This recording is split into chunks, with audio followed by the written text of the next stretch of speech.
ദുരന്ത നിവാരണ ഫണ്ട് സംസ്ഥാനം നിരന്തരം ദുരുപയോഗം ചെയ്യുന്നുവെന്ന് കേന്ദ്രമന്ത്രി ജോർജ് കുര്യൻ. സർക്കാരിന്റെ വിശദീകരണം പരിഹാസ്യമാണ്. രാഷ്ട്രീയ നേട്ടത്തിനായി സൈന്യത്തെ അപമാനിച്ചു.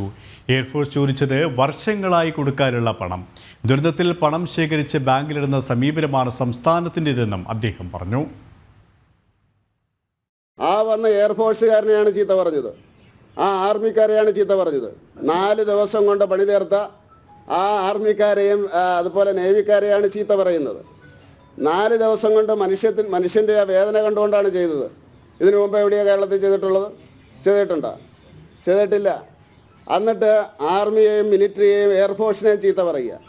അവരവരുടെ ഭാഷയിൽ മറുപടി കൊടുത്തപ്പോൾ 132 ഞങ്ങൾ കൊടുക്കുമെന്ന് പറയുന്നു. പിന്നെ നമ്മുടെ സർക്കാർ എന്ന് പറഞ്ഞു കഴിഞ്ഞാൽ ഈ ദുരന്ത ഇതിന് കിട്ടുന്നത് ബാങ്കിലിടുന്ന പരിപാടിയൊക്കെ ഉണ്ട്, നിങ്ങൾക്ക് ഓർമ്മയുണ്ടായിരിക്കില്ല.